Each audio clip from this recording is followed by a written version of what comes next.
পেছনে হাত লাগিও না। হ্যাঁ না ভালো জায়গাটা।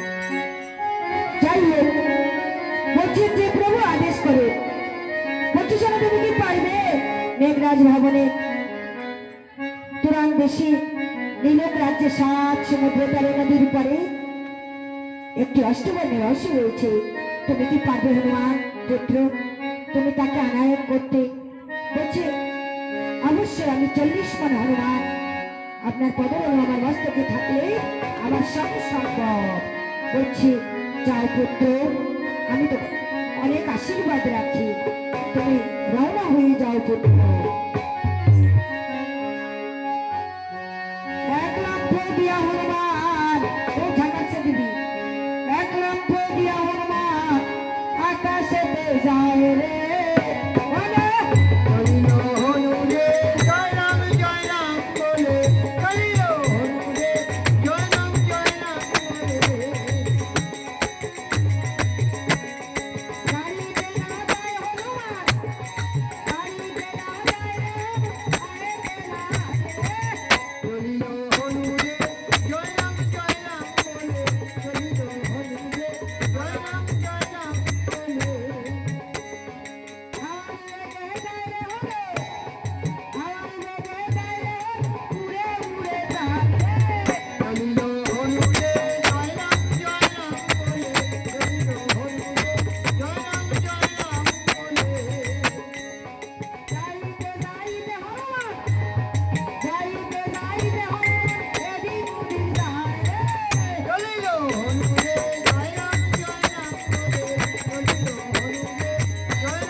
আবার যখন ফেলবে তখন ধরে যাবো।